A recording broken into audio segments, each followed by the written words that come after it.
Lumapit ang isang tao sa akin at tinatanong kung ano daw ang pwedeng gawin sa kanyang problema. At nang tinanong ko nga kung ano ang kanyang problema, namatay na daw kasi ang kanilang magulang.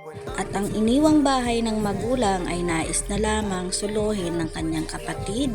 Dahil ang kapatid niya daw ang gumastos nung nabubuhay pa na merong sakit ang kanyang magulang. Dahil nga daw siya ay gipit at hirap, wala nga siyang maibigay na pera para makatulong sa pagpapagamot ng kanyang magulang.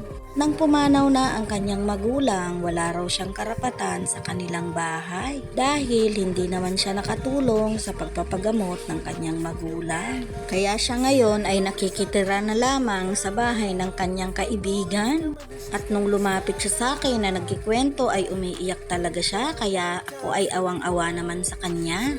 Pero hindi ba't mga mari kailangan meron pa rin siyang parte dun sa bahay ng kanilang magulang? Dahil siya ay single pa lang naman, wala pa siyang magandang trabaho at wala pa rin naman siyang asawa. Pareho silang babae.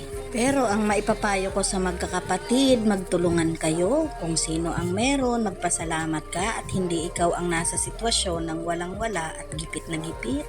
Wala naman ibang pwedeng magtulungan kung hindi kayong magkapatid. Mag-unawaan at magmahalan kayo. Dahil ang alam ko pareho kayo merong karapatan. Nasabi ko nga sa kanya wag siyang aalis sa kanilang bahay.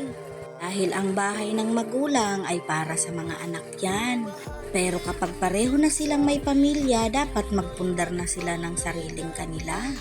Pero dahil wala na nga ang kanilang magulang, sana pareho sila magkaroon ng patas na karapatan. Ang ate niya na nagpapaalis sa kanya ay meron ng pamilya na nakatira dun sa bahay ng nanay niya. Mga mare, anong opinyon nyo dito sa ganitong sitwasyon? Ang pinakamagandang solusyon na maibibigay ay magkakaroon ng GCash. Kaya ilagay nyo lang ang GCash ninyo kasama ng maganda ninyong komento. Hanggang sa muli, maraming salamat sa panonood mga mare.